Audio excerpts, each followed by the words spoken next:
Vamos lá, isso aí é para o curso de epistemologia para o pessoal que tem dificuldade com o inglês.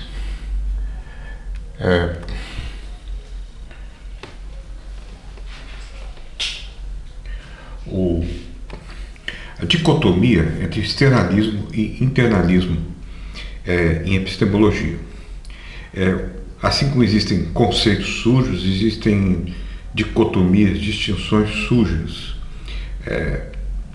que podem interessar a muita gente, uma vez que permite muita discussão sem resultados. Não há consenso sobre os limites entre uma coisa e outra, uma vez que os critérios de identificação variam. E no que se segue eu faço apenas um resumo da exposição de Crumley, de uma introdução, que é uma boa introdução, que é mais confiável. Ele define internalismo como todos os fatores relevantes sobre a justificação são refletidos nas crenças e consciências do agente. Externalismo é definido como o caso em que a justificação do agente depende de fatos que não precisam ser refletidos nas crenças do agente. Por essa definição, eu não tenho dúvida em preferir o internalismo. Mas vamos ver por quê. Há dois conceitos importantes. Aqui, a sensibilidade epistêmica e a responsabilidade epistêmica. No internalismo, pelo menos um deles é necessário na justificação. No externalismo, nenhum deles é necessário. Você não pode ser epistemicamente responsável se você não tem consciência da justificação não tem acesso epistêmico a ela. Por exemplo, eu posso justificar que a velocidade da luz é 300 mil km por segundo, porque o professor de física disse. Porque isso pode ser deduzido das equações de Maxwell. Porque foram realizadas, por exemplo, mensurações por astrônomos e porque alguém mediu a velocidade da luz utilizando certos aparelhos na França no século XIX. São várias justificações possíveis. Então isso aí é acesso epistêmico, que eu tenho a justificação. Ora, geralmente é assim, quando um professor dá uma aula, ele precisa ter acesso epistêmico às justificações para poder responder às questões, às perguntas. Agora, responsabilidade seria condição suficiente para o internalismo, mas não seria necessária. Responsabilidade epistêmica é definida aí por Feldman como a obrigação de acreditar naquilo que é suportado por evidências. Você não vai acreditar movido por um wishful thinking, por um desejo pensante, mas você se sente obrigado a acreditar naquilo que é suportado por evidências científicas, mesmo que não sejam tão agradáveis quanto você gostaria. E também teria, Feldman esquece de dizer, mas poderia, tem também a obrigação de desacreditar de evidências insuficientes. Eu dei o exemplo de uma explicação esdrúxula apresentada por um professor altamente implausível, que a Terra é uma prova da existência de Deus e que a Terra é protegida por planetas, um planeta enorme que funciona como um guarda-chuva que evita que asteroides vindos do espaço atinjam a Terra. Então Deus colocou aquele planeta lá. Isso aí ele deveria desacreditar, uma vez que é uma evidência insuficiente. Ele não está sendo epistemicamente responsável. Dá para se entender a noção. Outra característica das crenças é que elas são involuntárias. Se eu percebo o que percebo, não depende da minha vontade. Eu não posso deixar de perceber o que eu estou lendo agora, o que eu estou vendo agora, esse quadro. We do not have the capacity to believe or refrain of believing at will. Isso seria uma característica da evidência. evidência perceptual. O oposto disso é o voluntarismo doxástico. A ideia de que podemos controlar as nossas crenças, controlar o que nós queremos. Mas se isso tem importância epistemológica, é uma outra questão. Se isso importa para a epistemologia. Vamos lá. Mais importante é alguma forma de acesso cognitivo. Isso para o evidencialismo. É preciso acesso cognitivo às evidências. O agente precisa ser, isso é internalista. O agente precisa ser atualmente ou possivelmente capaz de acessar as razões que o levaram a pensar que a crença é verdadeira. Senão, ele não pode saber que sabe. Ele precisa ser capaz de acessar as razões que suportam a probabilidade dela ser verdadeira, da crença ser verdadeira.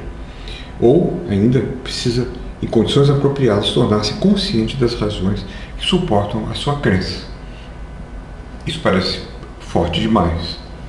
Por exemplo, o bebê que crê que está diante da sua mãe, ele não está consciente de razões que levam a isso. Mas você pode ter uma acessibilidade fraca, ou uma acessibilidade não reflexiva, talvez.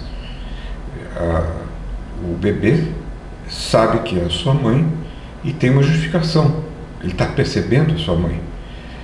Ele é capaz de reidentificar a sua mãe, mas ele não é capaz de dar as razões, de ter uma reflexão consciente sobre essa evidência justificacional que lhe está sendo dada. Bom, o agente é capaz de reconhecer as razões de sua crença. Não precisa ser atual, pode ser potencial. A acessibilidade forte seria implausível. Não é o caso de que você sempre atualmente reconhece as razões. Mas a fraca também pode ser problemática. Eu sei o número do meu telefone de 20 anos atrás, mas eu não tenho como justificar quando eu aprendi, não é uma justificação através de uma evidência em que alguém me disse, ou eu sei que Jânio Quadros foi um presidente que mandou proibir o uso de biquíni nas praias. Isso eu soube quando criança, mas eu não sei de onde essa crença veio. Então, eu não sou capaz de atualizar a evidência, mas eu, ao mesmo tempo, outro dia eu vi num quiz na televisão qual era o nome do presidente que mandou proibir biquíni. Resposta: eu sabia, Jânio Quadros. Ora, isso comprova que eu sei, continuo sabendo, ao menos enquanto não tiver Alzheimer. Ora, isso aí é uma coisa que... Por que eu sei que eu sei que P, mesmo não sendo capaz de encontrar a evidência original, onde eu li ou ouvi isso? Ora, eu sei que P, que Jânio Quadros mandou proibir, o presidente Jânio Quadros mandou proibir o uso de biquíni nas praias, porque esse tipo de memória é uma memória que indutivamente eu sei que quando ela me vem, ela vem corretamente. Assim como o número do meu telefone há 20 anos atrás, que não existe mais, e que ninguém é capaz de comprovar que ele é 225006. Bom, então, a evidência é indutiva. Uma evidência indutiva, porque eu sei que em muitos casos isso é comprovado, portanto, nesse caso será também comprovável, a menos que eu comece a ter Alzheimer. Então, é uma evidência diferente da evidência esperada, que seria onde eu vi, onde eu li, alguém me disse o número do telefone. Então, a grande maioria das pessoas prefere, diz Feldman e Kohn, a acessibilidade fraca exigência possível de que a avaliabilidade interna das razões seja possível. Bom, não me diz muita coisa isso. Objeções ao internalismo. Uma objeção é de crianças pequenas e animais não possuem crença justificada, mas não têm acesso às razões que as suportam. Então, isso seria a posição do externalista. Por exemplo, o cão que, ao ouvir o som do carro do seu dono, sabe que ele irá chegar e corre para a porta e fica latindo.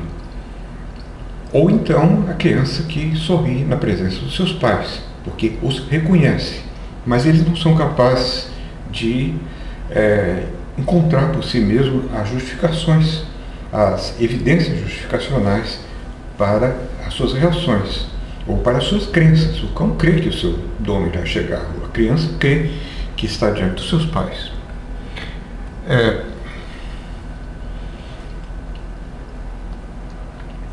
Eu acho que existem outras alternativas, outras vias para se comprovar essas coisas. Mas vamos ver o que esses filósofos disseram. Filósofos que trabalharam com essa questão, como Kate Lerer, é que as crianças e certos animais possuem informação, mas isso não é o mesmo que possuir conhecimento ou justificação. A criança tem informação de que é o seu pai, o cachorro tem informação de que é a sua família, de que é o seu dono, mas ele não sabe. Eu acho que isso é contraintuitivo, porque a nossa tendência é dizer que o cachorro realmente sabe. O cachorro não é tão infra-humano assim, ele realmente sabe que o seu dono chegou. E a criança realmente sabe, o bebê realmente sabe que está com seus pais. Então parece que Lerer não é muito bem sucedido com essa solução de informação. Então eu escrevi que eles possuem a mesma justificação, sim, e esse conhecimento é justificado em terceira pessoa pela análise do comportamento. Análise e analogia, porque o comportamento do cão é parecido com o nosso comportamento, então ele deve ter as mesmas reações emocionais e cognitivas similares às nossas, daí que reconhece o dono pelo barulho do carro, que é a evidência. Mas é claro que ele não é capaz de ter uma relação introspectiva com relação à evidência, mas ele sabe isso por indução evidencial. Então o animal não é capaz de introspecção justificacional, mas é levado a agir cognitivamente como resultado de experiências ou crenças, assim como nós. São mais inteligentes do que pensamos. No caso do poodle que se sentiu enganado por mim, era um poodle parecido com esse da senhora. Eu estava num quarto na Alemanha e a senhora era uma francesa que tinha um poodle que andava pela casa. Quando eu voltava do supermercado, eu voltava com comida e ele ia para o meu quarto, fazia todas as estripulias, pulava na cama, etc. E recebia, no final das contas, um pouco de carne que eu dei para ele, 1 ou 2 vezes, até que a dona percebeu e me disse para não fazer mais isso, porque ele era alérgico à carne, não podia receber outra. Ok. Então, a próxima vez que eu fui do supermercado, o poodle correu para o meu quarto, fez estripulias, etc. E eu, ao invés de dar carne, eu dei um pedacinho mínimo de carne para ele e ele foi embora. Eu fiz isso 1, 2, 3 vezes, até que talvez na terceira vez, quando eu cheguei com a sacola do supermercado, o poodle apareceu na escada e não desceu. Ao invés disso, ele começou a latir para mim, zangado. É como quem diz: você vai me enganar outra vez. Vou fazer todas as estripulias e você vai me dar um pedacinho mínimo, insignificante de carne. Ora, isso aí é alguma coisa um pouco complexa, e é uma crença que o poodle tem, baseado em evidências de que ele não vai receber a carne que merece pelas suas estripulias. Bom, Então, nós projetamos isso nos animais, e um raciocínio por analogia, nós vemos que eles devem ter essas evidências. Existem outras experiências mais complexas, feitas por psicólogos, mas deixamos isso. Pior é a objeção de que agentes competentes ou são incapazes de reconhecer as suas próprias razões ou mesmo se confundem sobre as causas reais de suas crenças. Isso é até bastante comum. Por exemplo, Sam não acredita em ações afirmativas. Esse é um exemplo de Crumlin. A razão que ele dá contra as ações afirmativas é que elas ferem o princípio de igualdade. Mas isso é uma racionalização, pois a real razão é que ele não foi aceito na universidade devido à ação afirmativa, que o excluiu. Não é, pois, o conhecimento, o caso da racionalização. A evidência que ele dá para a sua conclusão não é a evidência real. Existe uma outra evidência oculta.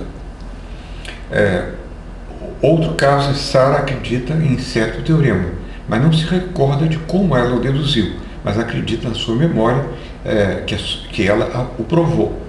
E essa razão é acessível a ela, mas ela não sabe mais como deduzir, não se lembra. Então não é necessário que somente uma razão seja acessível. Pode ser que tenha evidências outras, como a minha memória, como a memória do caso do presidente da República ou do caso do telefone, cuja origem é esquecida. Eu sei por razões indutivas, que em todos os casos em que aparece essa memória clara do passado, dentro de circunstâncias próprias do passado, que seguem uma linha racional, eu posso acreditar nelas. Então, o outro problema é o que a probabilidade da verdade parece requerer externalismo pelo reconhecimento da cadeia causal. Mas isso para aqueles que têm essa crença na importância da cadeia causal. Certamente que ela existe, mas se ela do ponto de vista da explicação importante, é outra coisa. Tentativas de reconciliação. Críticos do internalismo dirão que a acessibilidade epistêmica é algo que não conduz à verdade. Ambiente e condições adequadas é que conduzem à verdade. Mas você pode internamente ter acesso a ambiente e condições adequadas. Isso faz parte. Eu me lembro de uma vez que eu fiz uma viagem até o Rio Grande do Sul, parece passando por Brasília, extremamente cansativo. E eu me enchi de comprimidos para dormir. E eu dormi a viagem inteira, mas paramos em Brasília. A única coisa que eu me lembro é que eu estava sentado, esperando o avião em Brasília, e alguém me tocou no ombro, dizendo que era para entrar no avião. Eu me levantei, fui até a minha poltrona, me sentei e depois apaguei de novo.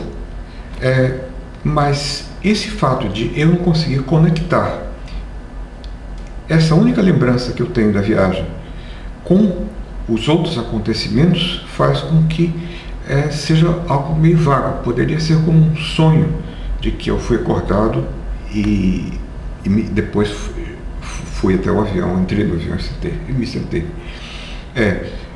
Eu não quero dizer que seja o caso. Eu acho que eu realmente fui acordado.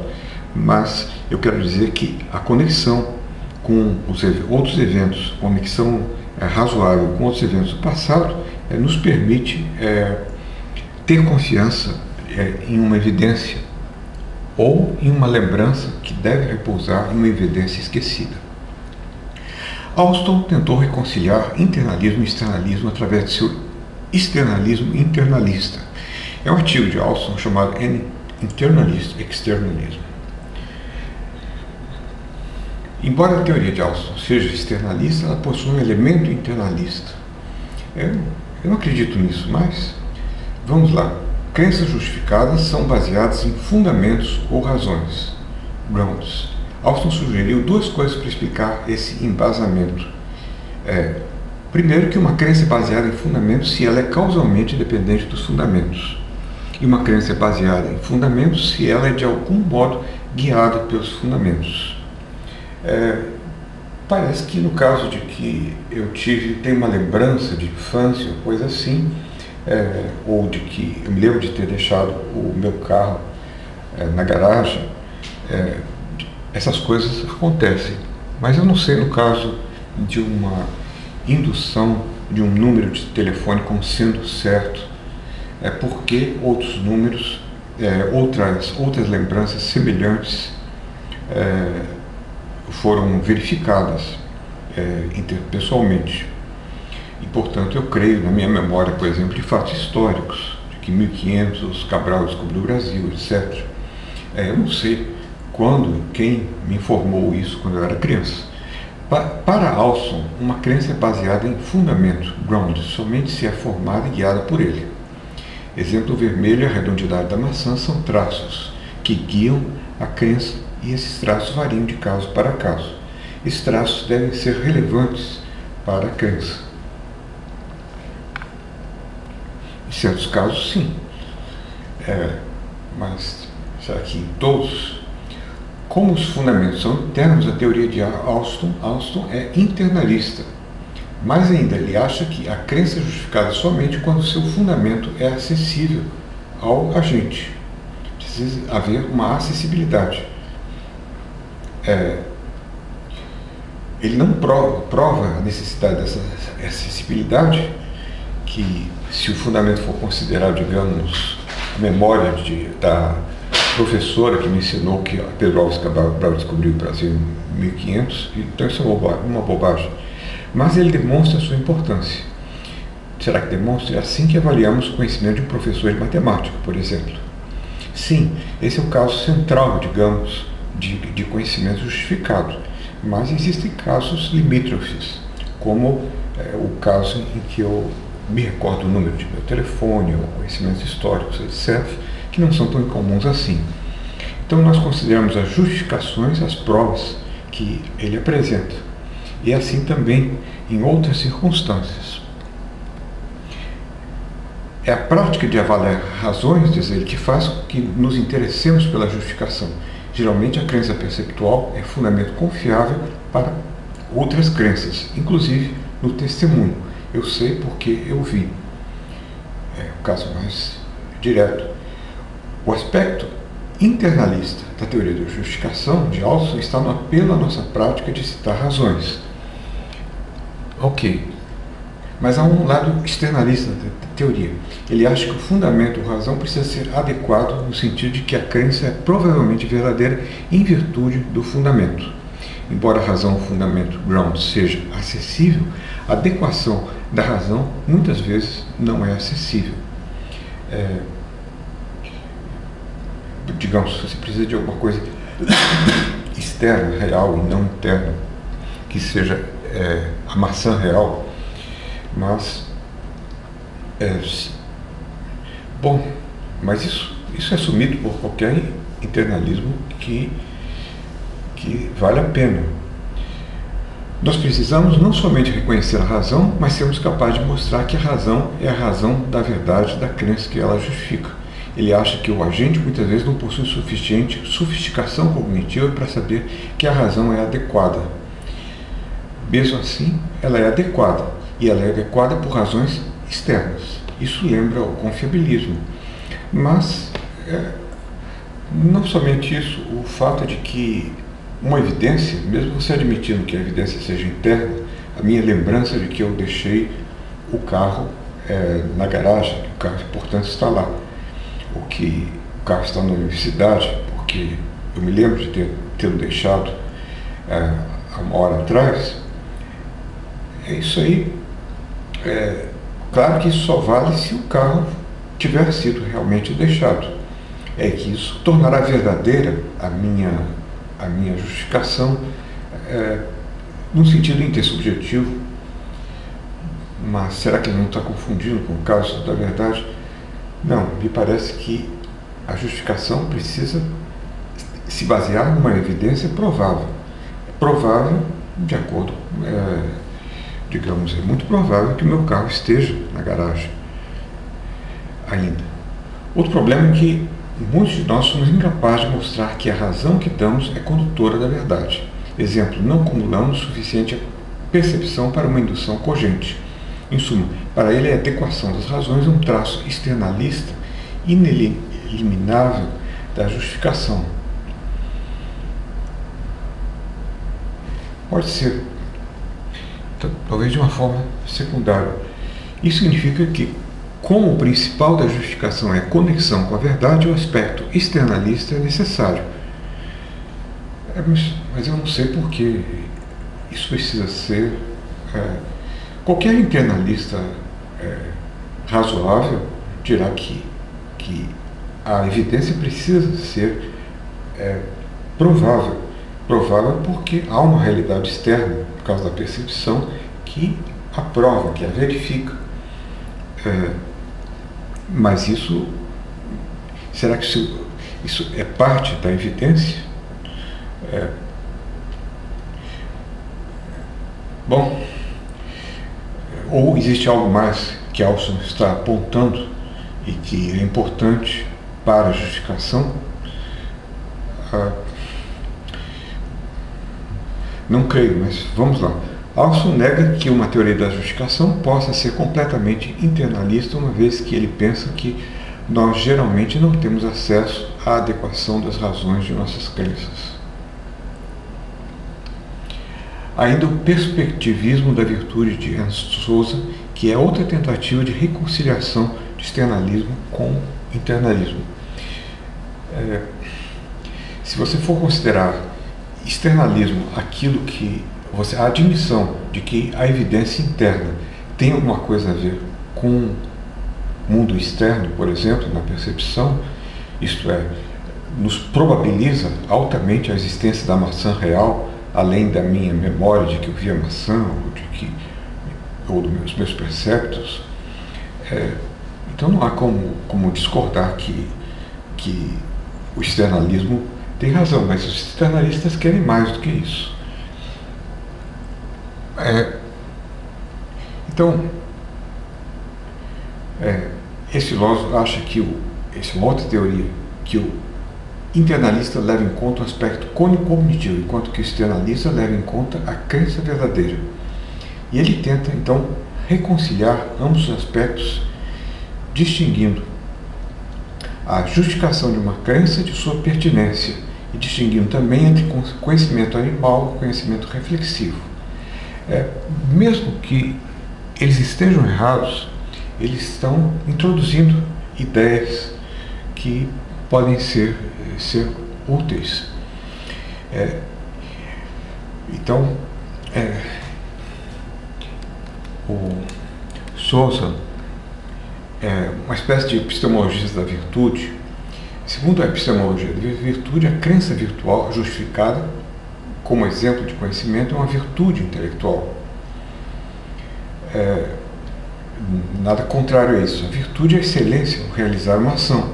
As virtudes intelectuais capacitam as pessoas a realizar bem as suas funções intelectuais.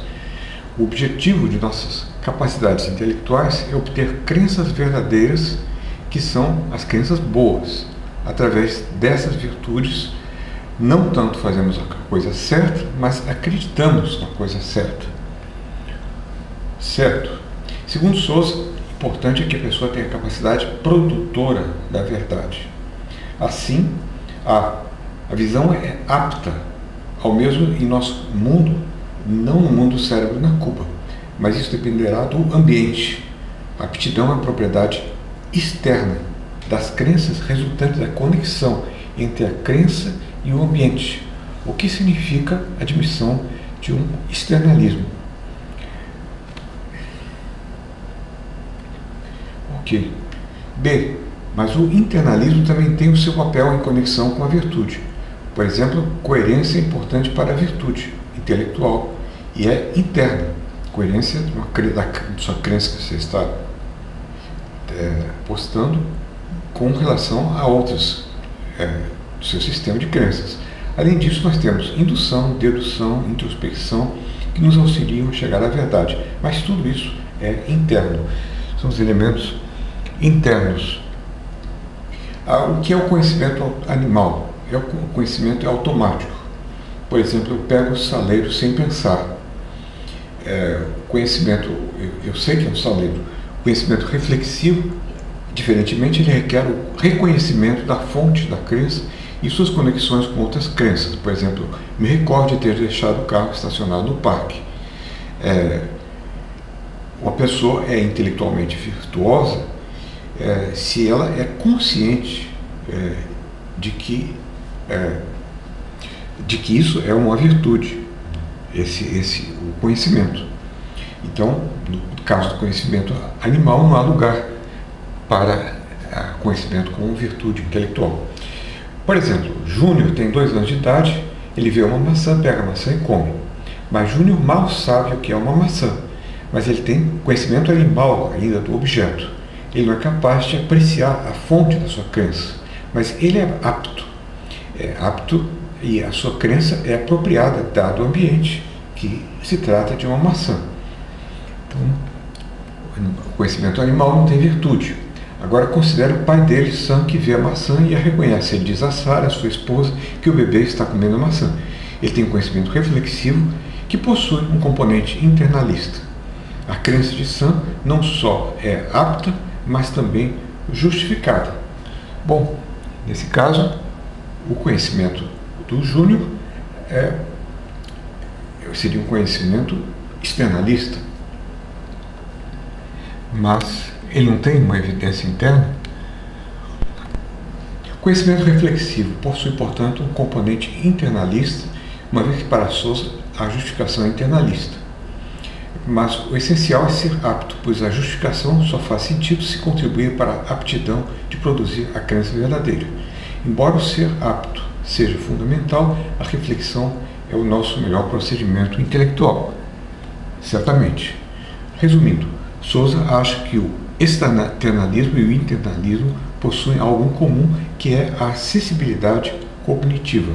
Mas o mais básico do que isso é a aptitude das crenças, aptness of beliefs. Ou seja, a nossa habilidade de produzir crenças verdadeiras. O que demanda para ele uma explicação externalista. Isso aí, no fundo, se confunde com o problema da percepção, que é um problema difícil, porque nós temos aí o realismo direto e indireto, e você, se você não resolve o problema da percepção, como você vai resolver o problema da justificação ser interna ou externa? Richard Foley é pessimista sobre uma solução mediadora. Ele acha que há 2 programas em epistemologia. Primeiro, produzir uma epistemologia do conhecimento probabilizadora da verdade, e aqui a confiabilidade, o chamado reliabilismo, que é externalista, é o que fala alto. É a epistemologia do conhecimento. E você tem também que produzir uma epistemologia egocêntrica, cujo foco é a racionalidade da crença. E o objetivo da crença racional não é a verdade, mas o que faz sentido do ponto de vista do agente.